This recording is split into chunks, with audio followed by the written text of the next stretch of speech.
Both Callahan and Rodriguez have performed qualitative ethnographic research in locations around the world, and they bring their expertise to this book. So thank you, Drs. Callahan and Rodriguez. I'm so delighted to turn things now over to you. Thank you, Russ. Thank you so much. Sharon, would you like to start before I move into the talk?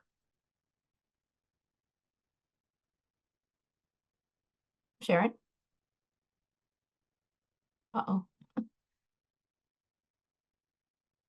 I guess we lost her. Can you hear me, Russ? I can hear you. No, you didn't lose me. I was muted. Okay. Can you see this slide? Yes. Okay. So Okay. I too wanted to thank you, Russ, and just acknowledge that Future Church has had a long history of supporting new ideas around how we are called to be Christian in this context that we live in. It really sprung out of Vatican II, and you'll see us emphasize Vatican II kinds of things throughout this because the women priests themselves did that. And I just want to thank you for all the Zoom stuff that you all have sponsored because it got me through COVID. I got to see all kinds of people and hear good ideas, and never dreaming that I'd be on this end of the conversation.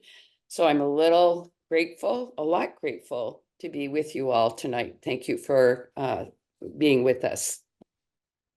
Okay, great. I too want to extend a very warm welcome and a thank you to Russ and to all of you. This has been such a rewarding, intimate journey that Sharon and I have been on in being trusted enough to hear these faith stories. So let's get started. So it began in Turkey and Greece, actually through FutureChurch. In 2015, FutureChurch sponsored a seminar looking at women's ministry in the early Christian church. Deborah Rose, as you can see, is on the left. I'm in the middle with Juanita. And to my far right is Carolyn Osiak, who is a New Testament scholar and professor. And when I first saw Juanita, I just assumed she was a Protestant minister, right? And when she told me she was a Catholic priest, I was like, say what? and at first I was like Roman Catholic priest, right? And she said yes. And I got curious and I wanted to know more. Tell me more. And I was very moved by her spirit of generosity and joy and love for the Eucharist. And I thought, gosh, this is a story to be told. And that's how we began. I came back to Seattle. I said to Sharon, I've been on this seminar. I met this woman. There's women priests out there. They're Roman Catholic. Let's pull together our ethnographic phenomenological skills and get this story out, right, in a book. Next. So there's approximately 250 to 300 women ordained in apostolic succession since 2002. We found representatives in every continent except Antarctica. They serve communities as small as 15 and as large as 1,500. We intentionally sought out diverse voices, and 14% of those that we interviewed were BIPOC, were persons of color. So we're very proud that that voice was included.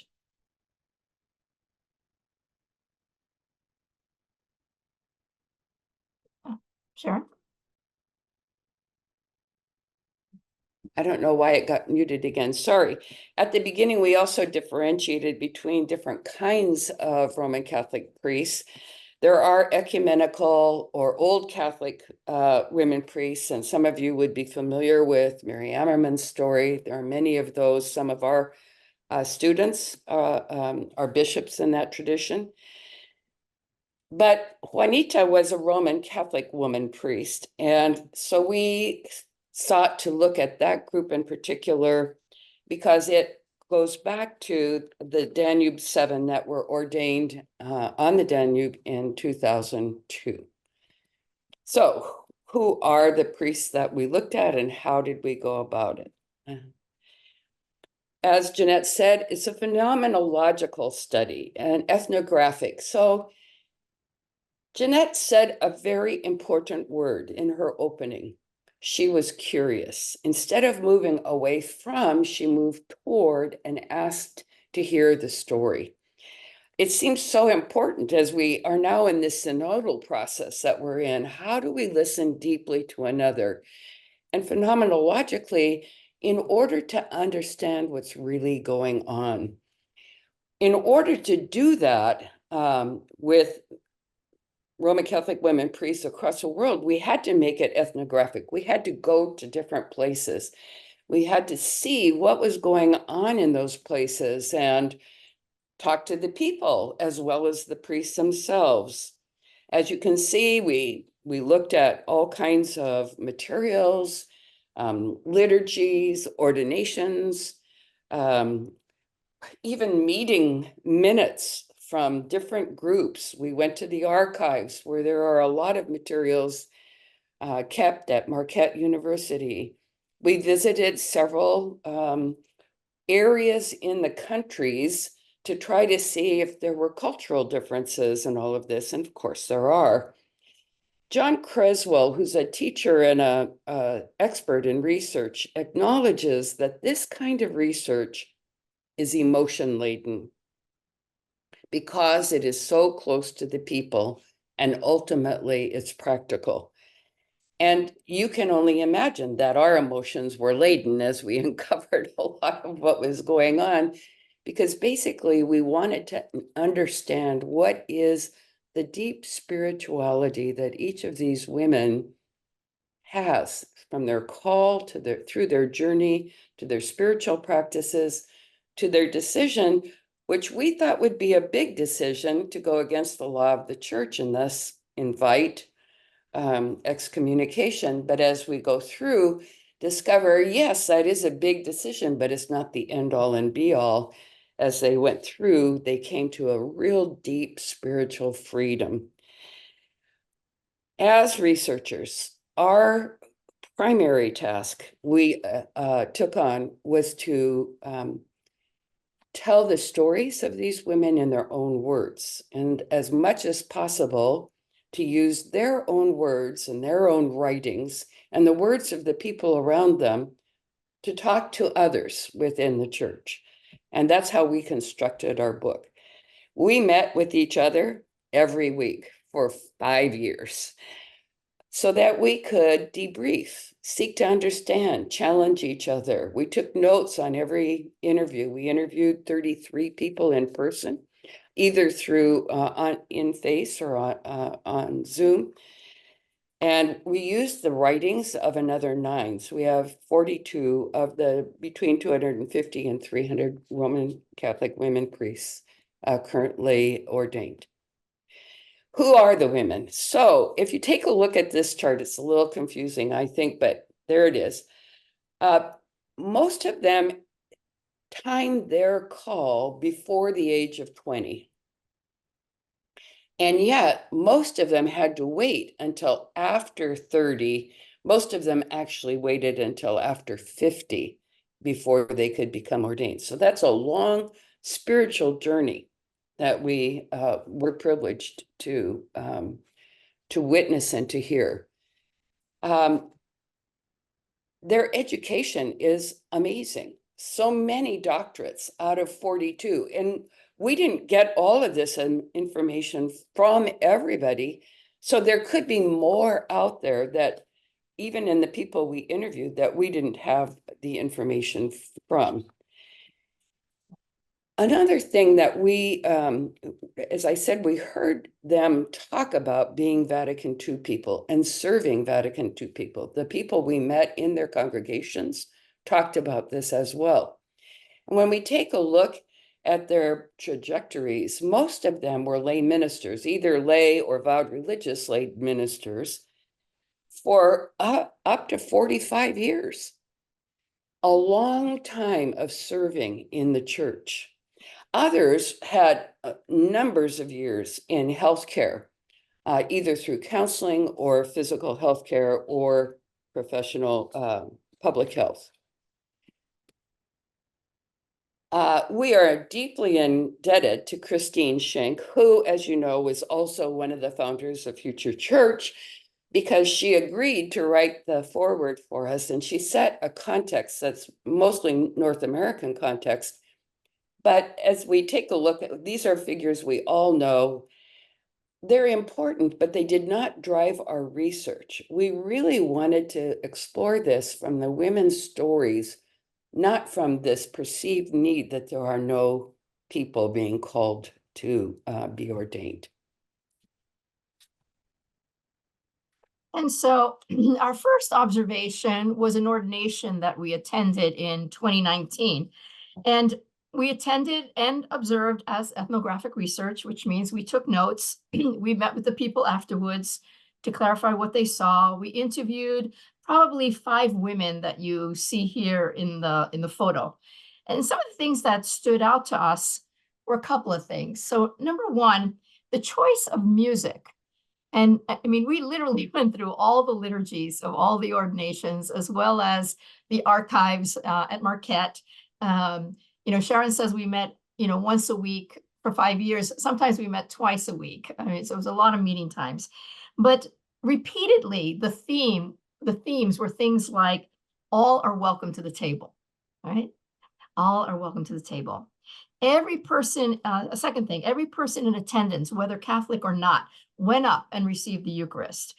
This led us to a theological question, which had to do with how these women understand Eucharist in general. And that led us into another deep dive. A third interesting thing for us was that in a traditional ordination, the candidate prostrates themselves before the bishop. In the woman's ordination, the women prostrate themselves before the altar, before God, not the bishop. Finally, another thing that stood out for us, it was in traditional ordination, it's the bishop who lays hands on the ordinand, but here everyone in the congregation lays hands on the ordinand. So I had this wonderful experience traveling through Turkey and Greece to the sites and the evidence of house churches in the movement. Christine Schenck was part of that. Everyone knows who Christine is, so I won't go into that. But what we found interesting is that from there, we went to Rome, again, on a seminar to see where women's authority had been evidenced through frescoes, through sarcophagus, through documents, et cetera, et cetera. And so here you have the St. Praxedis Church in Rome. I'm sure many of you are familiar with this image, but I just want to point out for those who don't know, the woman all the way to the left, her name is Theodora. She's believed to be the mother of Pope Pascal, and above her head is the Greek word episkopa, the feminine form of bishop. So there remains theological disagreement about the meaning of this term and designation, but here we have it. And this is not the only fresco that we saw like this. Next. From there, so Turkey, Greece, and Rome, we found out about the Danube too, second, and we decided, okay, now it's time to go to the source. So we went to the Danube, and we were hosted by Bishop Christine, who you see right there. As many of you might know, that in 2002, the first group of Roman Catholic women were ordained by several male bishops on the Danube. And of course, these newly ordained women priests were excommunicated by Pope John Paul II. An insight that came from looking at that and thinking about that and speaking to the women was this, that the power of the sacrament of baptism is so strong that they cannot unilaterally, they mean the institutional church, unilaterally excommunicate. And many of them, of course, call upon what's called non-reception of that excommunication. Thanks to the work of Miriam Teresa Winters, we also have come to know about Lumia Havorova, who served the Catholic community under communist control, who was ordained a priest. Okay. So you can see already we were going as many places as we could to get a feel for this ethnographic research. And what we have decided is that ordination is really about leadership. How does the community organize itself through its people and its leaders? And as a person who's done most of my work on leadership, I know that leadership starts in a spiritual life, and we all have a spirituality. It may not be the spirituality all of us recognize as good, but we have some kind of a spirituality. So we started with the spirituality, and we'll talk more about the various aspects of that. And then their leadership comes out of that spirituality in collaboration with the community. And we thought, this is interesting. They are, as priests, evidencing the same kind of leadership as all other ordained ministers. And I've worked in a intentionally ecumenical school in a Jesuit Catholic university. And we prepared people to do this kind of leadership in their communities. What we then found is that there were other aspects that the women leader priests, our Roman Catholic women priests, are bringing, and we lumped them under ecumenical and prophetic. So in this book, we explore the call to priesthood and the spirituality that nurtures and sustains this journey. One of the Roman Catholic women priest bishops, Bishop Patricia, speaks of the call this way. She says, quote, "The call is an inner attraction that stays with one over time and tends to flare up into one's consciousness now and then," end of quote. Marcus Borg, the biblical theologian, contains the following about the personal quality of God's presence that one experiences when one feels called. He writes, "I think God speaks to us. I don't mean in an oral dictation, but I think God speaks to us, sometimes dramatically in visions, less dramatically, maybe in some of our dreams, in internal proddings or leadings, through people, through devotional practice, through scripture. I sometimes have a sense of being addressed." Theologian Georgina Zubidia, she writes that speaking about God is difficult, and yet she says that it's our very senses and feelings that mediate this experience of God, and contends that our experience of God is born, it grows, and it's nurtured through our humanity, through words and gestures, symbols and rites, human experience and convictions. And as we considered the women priests' experience of the divine, we specifically explored the impact that those experiences exerted on their senses, right? So for example, upper right is Danae. Danae tells the story. I mean, just to hear some of these stories, it's worth getting the book. But Danae talks about how she was a little girl and she finally realized that, God was calling her to be a priest, and, she's going to be a priest, and she runs to tell her pastor that she's going to be a priest. Needless to say, the priest says, "No, you can't be a priest. You're a girl." And so, of course, this little girl is crushed. She runs out crying.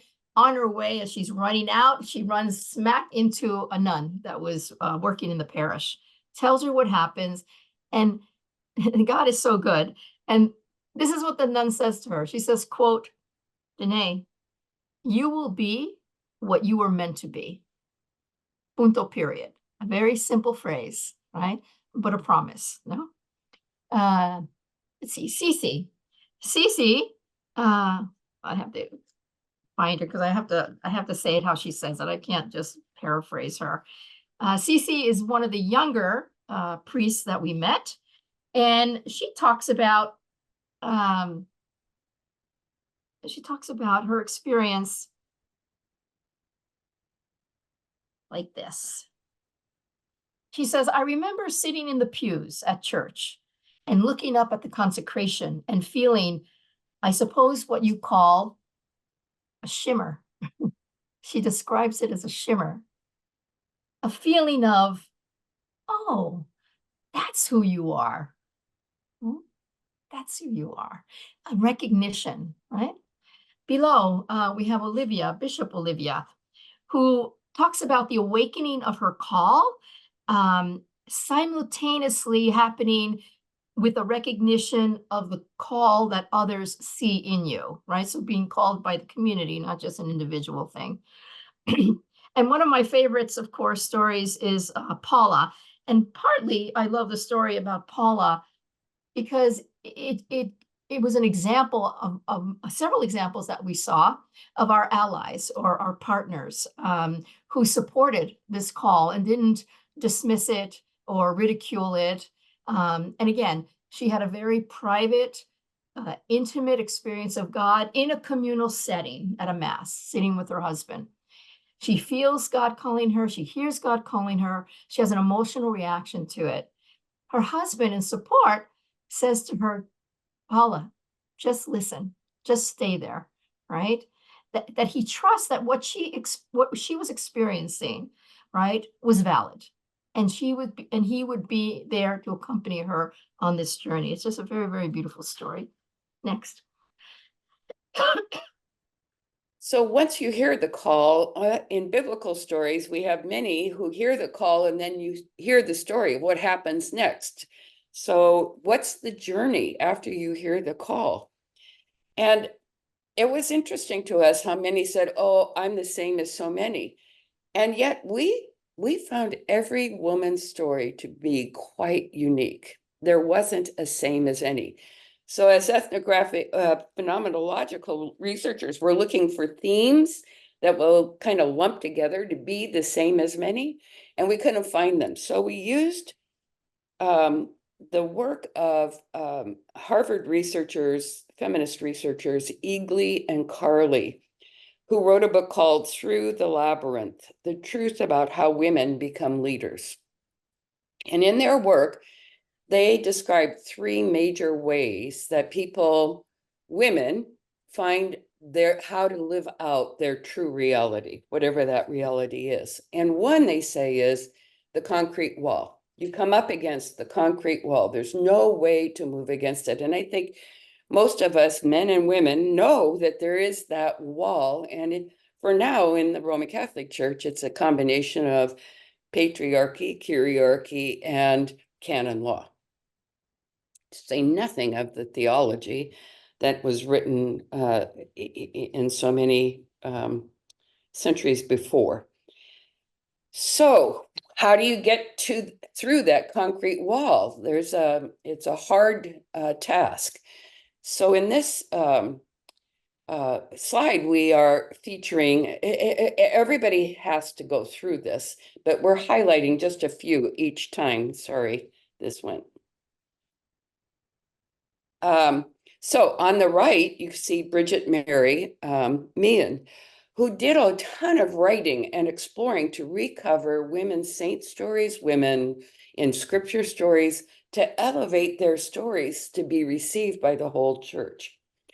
Even prior to Bridget Mary, Iris Müller and Ida Raming, both from Germany, both before they knew each other, experienced that concrete wall.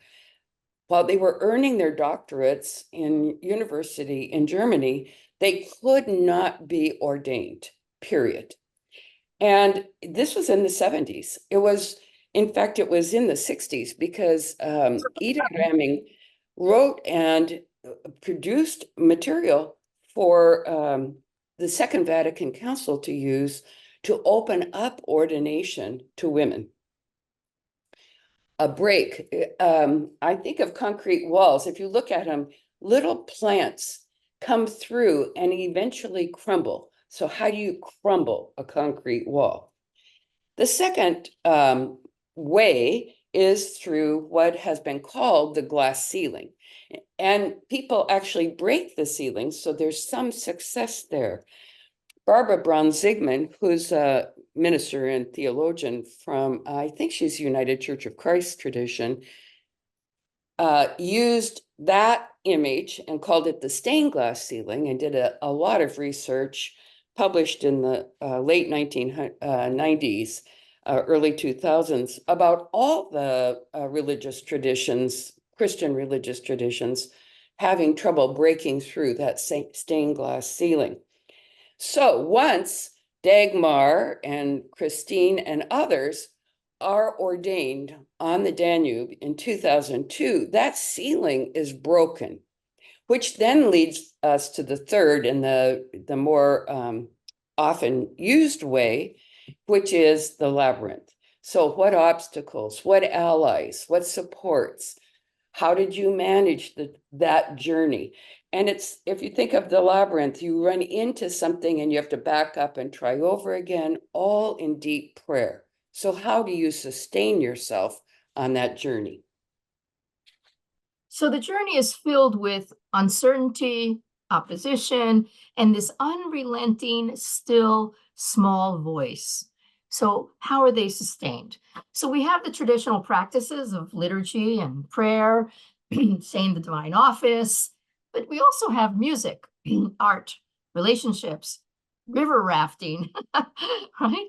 And all of them, what they have in common is this medium to nurture relationships, to provide a space for discernment, both private and communal expression, surrender, a trust. And, Teilhard de Chardin said, joy is the infallible sign of the presence of God. And this was definitely something that we experienced and witnessed in walking with these women. There's a great deal of joy. It also, this particular section on the spiritual practices also reminded me the beauty of our Catholic imagination. The Catholic imagination is really about a worldview. It's about how we filter the world, how we respond to the world, so that bread is not just bread for us, right? A gesture is not just a gesture, right? And these women, through their quilting, and their singing, and their variety of ways of expressing their spiritual practices, just expanded that for us, that understanding for us. So this leads us to then, how did they, once they made the decision and were ordained, and communities had to receive them and support them as part of their decision-making processes, how did they evidence the four marks of leading that come to us really out of the Acts of the Apostles? Kerygma, the proclamation of the word. We collapsed both kerygma and didache, or teaching, into this one, as most people do. And so you have just examples again, Jane Via and Nancy Corin on the left. Begin to look at how do we open that imagination Jeanette was talking about. How do we release ourselves from all that has been and invite this new spirit? And together they worked on a comprehensive Catholic lectionary, which is on the website of both Women's Ordination Conference and the Roman Catholic Womenpriests organization. You can look them up on either. Not only did they retranslate, Jane is a scripture scholar with her PhD from Marquette, so she helped translate so that it was more inclusive for all of the lectionary readings, and also lifted up the readings of so many of the women in scriptures that are left out of the lectionary by our church. So she and Bridget Mary lifting up again stories of women to include in the worship. And we've highlighted Victoria Rue because she takes this in a whole nother way by using drama as a way of communicating the kerygma. So building community, all are welcome. This is what we heard over and over again. We are the church for those dispossessed by others. It's one way of expressing it. Another way of expressing it is what Latino theologians call the theology of accompaniment. And that is to walk where Jesus walked, and where Jesus walked was among the poor and the marginalized. And many of these women, if not all of them, are doing just that. All are welcome to both receive as well as to bless. Thanks. Of course, liturgy is a major gift of leadership. To a person, however, these women say it's a collaborative leadership. So even the celebration of the sacraments relies on the whole community, speaking the words, doing actions. People talked about their experience anointing people in the hospital, baptizing, presiding over funerals, and of course, the Mass. We kept in here, you can't see Kathy, you saw Kathy Bean in a different slide, but one of the things that with this Catholic imagination, we were always looking for ways that was remarkably noticed. And she does these banners, you can see them in the middle here, as part of her preparation for preaching, and then part of the liturgical celebration. So women priests emerge from a long tradition of service through various ministries. Many see themselves as servant leaders who offer personal outreach, justice leadership. RCWP, Roman Catholic Women Priests, named the diaconal ministries as core to their priesthood. We spent a great deal of time here with Kathleen and Diane.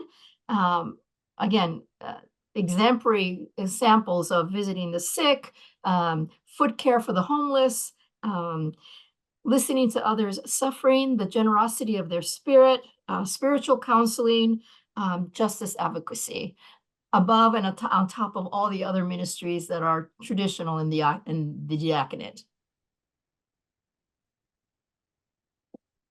And finally, it takes us to this notion of the extra that we think these women are doing. We wanted to make sure they were situated within the tradition, because that's where they situate themselves. And also, they see themselves as prophetic and enlarging the tent, as Pope Francis has borrowed that phrase from the prophet Isaiah. And as Jeanette has said so many times in this presentation, that all are welcome and that many come to the table, and that exposes the church to new understandings. And as Jeanette said prior, especially we found to Eucharist. And at first we were very curious about that.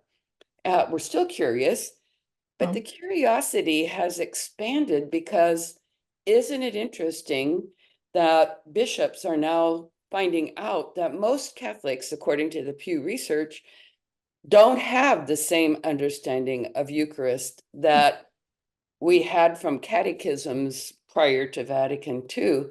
And they're now trying to pull in, there's a way in which leaders who are seeing their organizations expand beyond what they can imagine, they try to pull it in and rein it in. And we're in that dynamic right now. And even within the women priests themselves, there are multiple understandings of Eucharist. To a person, it goes, though, to a more collaborative, rooted in baptism, which is very Vatican II stance, which leads them then to their prophetic way of being in our church right now. As Walter Brueggemann talks about prophets, I always go to Walter Brueggemann for prophetic understanding. The prophets in any age love God. That's their primary love. They also love the people of God. And their task is often to bring the love of God to the people of God in changing contexts. So often they are not appreciated. And I always go to Jeremiah, where he's talking about even his mother doesn't love him. And so he tries not to be a prophet. So prophets often are persecuted for what they're saying about God and God's people. And it's out of that very persecution and oppression that they can speak truth out of their own pain to the dominant context. And I just want to share with you this one quote from Teresa. Yes, we priests and our communities are prophetic. Our very existence challenges the structures of our church that have oppressed us. We refuse to live in a muted and false sense of our baptism, our confirmation, and our Eucharist. There's a sense that somehow we're trying to reform from the outside. But for me, I always found that within the structure of the truth of the church, that's where transformation, I think, truly happens. And that has been what we discovered among the women priests we encountered and their communities, that there is a sense of reform. And in this time of synodality, that deep listening, that deep engagement of the community, and our task as researchers to deeply listen has really transformed us as we have gone through this journey together. Just some final comments. You know, they're not advocating for schism here. They don't see themselves as that. They love the church. They love their church. They love the tradition, and they see themselves accompanying and walking side by side. And I also want to say that, and I've said this to Sharon many times, that I really have felt the Spirit present and involved in this whole project, this whole research project. And it reminds me of when I was in Chiapas maybe 10 years ago, and they were translating the Bible into their language, the Mayan language, Setal. And the way they did it was that they would take these verses from scripture, give it to the elders to translate and come back. And when I was there, they were translating the passage that said, "And Jesus said unto Peter, unto thee I give thee the keys of the kingdom." And we were all anticipating how they were going to translate that, because there is no word in Mayan, in Setal in particular, for key or for lock, because there are no locked doors in the jungles of Chiapas. And so it was very interesting that when they came back, the way they translated it was this: "And unto thee, I give thee that which opens." And I love that expression, because what is it that we have that allows for that expansion, right? That openness, if you will. And to not forget that we are a Reformed church, you know. In the 13th century, the institutional supported and encouraged the Crusades, right? But the Spirit of God moved, and then a man named Francis resisted the theology of us versus them and entered into the relationship with the Sultan. In the 14th century, the institutional church was embroidered in power struggles, and the Spirit of God moved, and we got a Catherine of Siena, right? And so we can go on and on and on about this, and hopefully to trust in that, even though the latest news that we've seen has been, at the very least, disappointing. You know? So again, Shadan also said the future belongs to those who can give the next generation hope. And my hope is that we can do that. Thank you.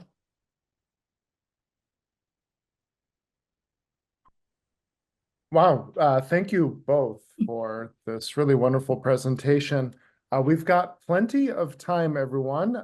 If you would like to ask a question or make a comment, I only ask that you use the reaction button. I'm flying solo tonight, so I don't have someone to watch the monitors to see who's physically raising their hand. So if you go down to the bottom of your screen where it says reactions and click on that, you'll see the option to raise your hand. And then when I call on you, I'll bring you up on screen with Sharon and Jeanette, and you can engage in a little bit of conversation with them. You'll just need to unmute yourself, and I'll remind you of that. So as folks are getting their questions or their thoughts or their comments together, I thought I'd pose a quick question to either or both of you, whoever would like to field it, or if you'd both like to take a look at it, is that whenever I hear Pope Francis talk about the ordination of women, whether it's to the priesthood or to the diaconate, he always, I shouldn't say he always, but he often says he does not want to clericalize women. He sort of presents it as this favor that he's doing for women by prohibiting them from holy orders so as not to clericalize women. And it strikes me from my own personal experience and also from your book and the presentation that you gave that ordained women by their nature are not clerical, that you use words like synodal, collaborative, ecumenical. And I wondered if you'd just comment on that. I don't have a specific question, but comment on your findings in terms of perhaps maybe, if we might dare to respond to Pope Francis and his concerns about clericalizing women. I'm happy to start, Jeanette. I think about this early on in my research career. I was looking at lay ministry, and it's interesting that the bishops, right after the initial call to action, issued with call to action, actually, a worry that lay ministry would be a clericalization of lay people. That was in 1975. So it's interesting to me that when we are talking about sharing power, those that have power say, oh no, we don't want you to be like us because that's not good somehow. We want you to be freer than being like us. And recently, Donald Cousins, George Wilson, and George Wolfe have all written about needing to kind of dismantle this whole clerical culture, as Francis has said about the clerical culture of the male priesthood. So when we look at that, as long as we're saying clerical culture in and of itself has some major difficulties, then we're fine. Why would women want to be like that? And most of the women we've interviewed don't want to enter a male clerical culture.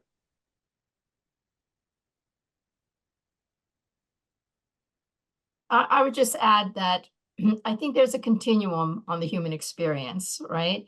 It's not either or, it's like there are some women who I think do reflect, you can't help but be part of the milk that you were served in a way, and we're trying to pull away from it, and they're trying to create new models. But it's a real challenge to institutionalize anything, right? Because that's when you get into these, push-pull and issues that we sort of fall back on what we've known. And that's why we need our artists and our writers and the ones who are more creative, right? And many of these women are extremely creative about their ministries, ministry in the park, say mass with the homeless, or do theater. I mean, they're just expanding the possibility, right? But I don't want to, white hats, black hats, angels, devils kind of thing. I mean, I like to think of it more as a continuum and the challenge of any time institutionalizing anything. Sure. Yeah, I appreciate that. Yeah, and some of the male priests that I know are some of the least clerical people I know as well, too. So those are the circles I run in, of course, So, all right. Well, looks like we've got some hands up here, so we'll just go in order here. And Suzanne, I see your hand is up, so let me bring you on the screen here. And you'll just need to unmute yourself and go ahead. I just want to follow up on that a little bit in that more concrete ways about this clerical discussion. Some very simple things are we don't use the word father or mother. That's probably the most popular question that anybody will ask us is, what do we call you? Over and over again, thousands of times people have come, but we don't. We go by our first names. We rarely use reverend. So just that alone begins to start that whole non-clerical kind of posturing, I guess. And you're right, there are different women at different places with this. Most women don't wear Roman collars. Some of us do, but not very many. Our whole governance is a circular model. We don't have a hierarchy, so to speak, when we decide things. A bishop, I only have one vote, just like everybody else. So there are a number of things that we're doing that answer your question, Russ, a little bit about how we're working on not to be clerical in the male sense of the word, or the way the male priests are doing it. So I just wanted to give you those little concrete examples. Thank you. Great, thank you. Yeah, it sounds like a very intentional decision that you're all making together and working towards. Yeah. Interesting that you brought up the collar. One of the least clerical priests I knew always wore a Roman collar. And the one day I asked him, I said, why is it just doesn't fit you? It doesn't match your personality and your persona. And his response was, Russ, when I wake up in the morning, I know exactly what I'm wearing. And that's one less thing that I have to worry about that day. I said, I got 5 shirts, 5 pairs of pants, and I'm ready to roll. So I can understand that a little bit, because I'm one of the few that wears the collar, and that would be something to fall into. I consider myself to be the least bishopy person around, and I had people tell me that. So I think even though I'm wearing that collar, it depends on who you are and how you handle it. But, you have to look at it too, as maybe we're taking back the symbol, some of us, rightfully our own position. And I had an Episcopal woman priest tell me that years ago. Think of it as taking back the symbol in a good way, not the sexual abuse way and all these other kinds of things that it's been. Anyway, enough.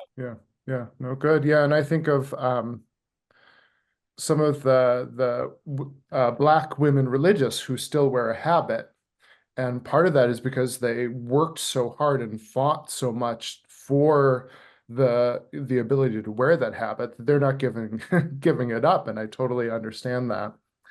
All right, Anne-Marie, let me bring you up on screen here, and you'll just need to unmute yourself and ask your question. Okay. Some of the women priests that I know, and also women who are struggling with the vocation, have talked about this issue of excommunication in a way where it's described as being very painful and almost emotionally violent. And also for one in particular who still tries to go to her parish church from time to time, she doesn't want anyone to know she is ordained because she wants to receive the Eucharist. So you made a comment about excommunication, about the non-reception of excommunication, and I wondered what you meant, if you could elaborate on that. So one of the things, insights that more than one of the women gave me was this notion that the baptismal bond is so strong that, number one, you can't be unilaterally excommunicated, number one. But number two, the language of non-reception is an ancient term, right? That and means what it means. It's like you're not accepting that, right? So you're not receiving that what do you want to call it? That judgment, right? That's all it means. Non-reception. I don't accept it. Right? It's like, so well, I don't know if I want to say this, if this is going to go on YouTube. But so, for example, when the mandatum came out for Catholic theologians, I really struggled with that because as a Latina theologian, as a Latina Catholic, I didn't want someone to tell me if I was Catholic or not, right? That I didn't feel they had a right to tell me if I was Catholic or not, right? And so I really struggled with that. Yeah. Thank you. Sharon, did you want to add to that? I think for us, that was one of the things that we thought would be far more front and center for us. And so I appreciate your question. And the stories that we heard, you're right, Anne-Marie, it is a painful thing because it's intentionally breaking the law. And there's a sense that you're cut off. So Helen, for instance, said, I can't be buried in my family's plot. They can't be buried out of their community's church. They have to be buried out of their own community and move in their own way. There are specific ways in which the church cuts them off. But the non-reception is once they hit the place where they can say, I'm free. And I love this. I'm going to read it just from, it's from Andrea. She wrote this, in obedience to the gospel of Jesus Christ, I have now disobeyed this law, Canon 1024, through valid but illicit ordination as a Roman Catholic woman priest during the summer of 2007. Given the overwhelming reasons to stand for justice, how could I not do this? And that's where each of them has come, is this place of, how can I not do this if I'm called to do it? And it's taken, you saw, they heard the call before they were 20, and for many, they're 70 or 80 before they actually move into that ordination, because it is a painful thing. Thank you for that. Thanks, Henry. All right, Daryl, let me bring you up on screen here. Hi, Daryl. So good to see you. Good to see you. It's been a while. Hey, Jeanette, how are you? That was very I'm good. good. That was excellent. Thank you all. Thank you. Hey, you alluded to actually what my question was going to be. I was struck by many things, but one was the time between the years between their call and their ordination. Can you just say a little bit more about that? Like what they were doing in that interim period and what that was like for them? Well, so for some, and again, this goes back to the whole Vatican II piece, they would have been called in maybe the 70s. And there was not yet either the concrete wall or the stained glass ceiling breakthrough. There was no visible path. So the only path that they could find was this labyrinth. And as our chart shows, most of them went to some kind of lay ministry and worked for many, many years. Well, once you start doing that, then also the kind of price you have to pay. How will I have a retirement? Is there a community that will pay me so that I can survive? Will I have health care? And if lay ministers left their ministries with the church, they would have been denied their pensions, their health care. And we all know, at least in the state of Washington, they don't get unemployment now anyway. And they can be fired at the whim of any priest that employs them, and they don't get any kind of remuneration. So it becomes a financial thing as well as a spiritual thing. Danae and Teresa both talked about this in their interviews with us, and their parents, both of them fathers, said, you have to support yourself. So many of them had to look at, how do we get ourselves as educated as they need to be in order to be considered educated enough to be a priest? And then how do we support ourselves? What we did find is many are what we're calling tent makers. They relied on other sources of income in order to sustain their lives as priests and within their communities. Yeah. Many of them, I mean, collectively have hundreds of years of work in ministry or education. Many of them were nuns, former nuns. Yeah. Psychologists. It's so good to see you. Daryl is a alum who also has written his own books. You can look him up on Amazon. Thank you, Daryl. Thank you, Sharon. It's always good to see you. Good to see you. Same. Daryl is definitely a testament to the fine education that one receives at Seattle University. So we love Daryl. Thank you, Daryl. Good question. All right, let's see. I've got Carrie. Let me see if I can bring you up on screen here and go ahead. So I'm going to ask a challenging question. My hands are sweaty and I'm shaking, but I got to ask it. I just finished becoming trained as a person involved with Fortunate Families in a ministry of accompaniment with families of trans people. Mm. And I've been in, my CPE was in end of life care. I thought that was the most challenging learning I'd ever do, but that was false. So I learned from my mentors, my trans person friends, that one of the biggest problems that they have is the non-acceptance of lesbian and gay people as trans people, which I did not know about at all, being hetero, whatever, all those things that the normative, which is totally false. So I'm asking this question, I think, on behalf of them, of my trans friends and their families, especially their Catholic families. Were any of the people you talked to who are Roman Catholic priests, were they trans women? And have you thought about reaching out to trans women? Thank you so much. I love your work, and I thank you so much for this conversation, Future Church, as always. Thank you, Carrie. So Yeah. I would say we didn't actually have a litmus test of how one identifies their sexual identity. In our interviews, however, we were able to interview several lesbians.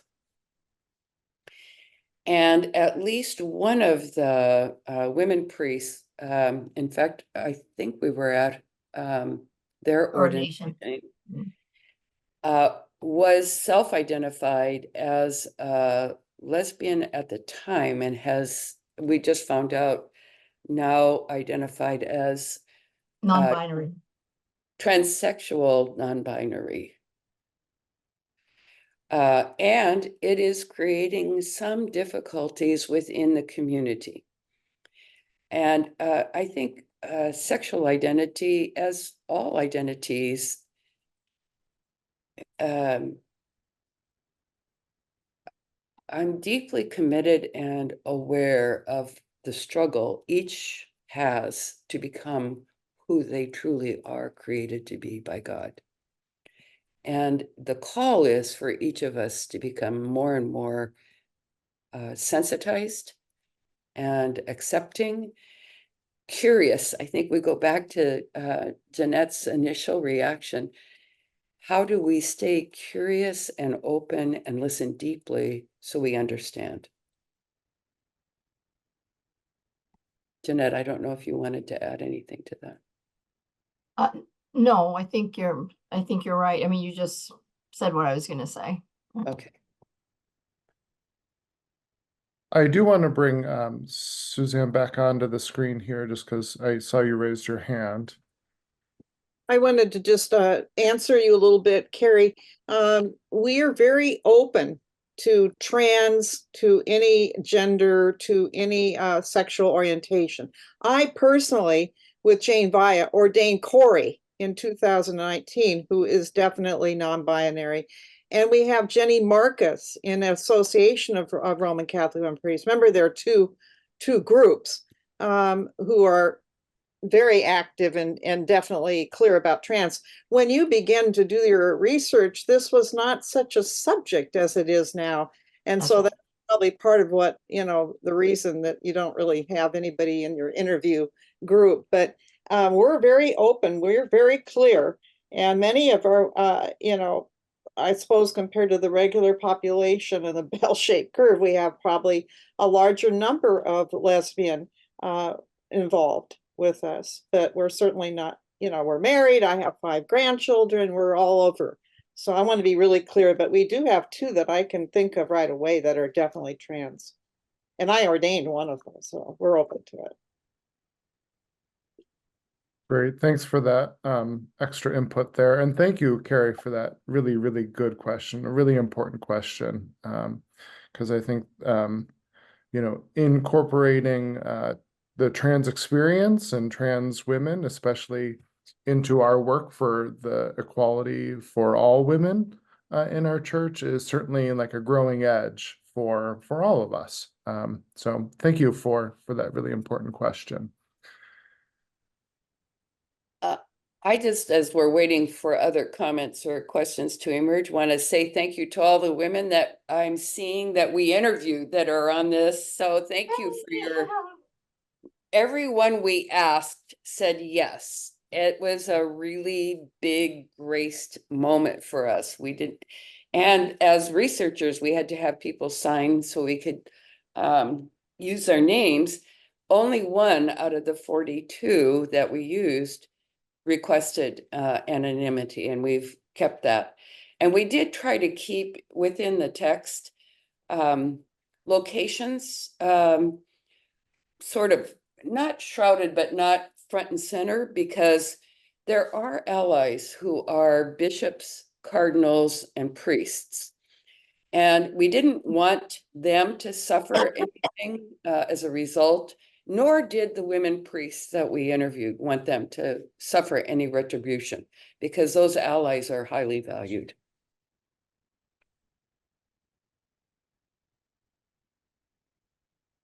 All right, well, I don't see any more hands going up, so I'm going to take that as a sign that maybe it's time to begin wrapping up here. I want to thank you both, not only for this presentation tonight and for spending this time with us, but for this book. One of the things that I've been doing a lot of thinking about lately is the importance of people's stories and honoring a person's story, and just how stories get manipulated, how stories get hidden, how stories get, and I can tell in your work and in our conversations that you really did everything you could to honor people's stories and let the stories stand for themselves. Yes. Without an agenda. And I think that's one of the great gifts of this book, because this is a hot topic. And until we can dispense with this being a hot topic, there is always going to be that pull to sort of put it into an agenda. And I really appreciate that you both did everything you could not to do that. I'm seeing a question to raise the book again here. It's called Women Called to Catholic Priesthood, from Ecclesial Challenge to Spiritual Renewal. And I'm told, right, Sharon and Jeanette, that Amazon is, or Barnes and Noble, those kinds of places are the place to get it. Okay. All right. I do see one hand up here, and it's Paula. So I want to I want to make sure that she gets a chance to Yes. chime in here. Thanks, Russ.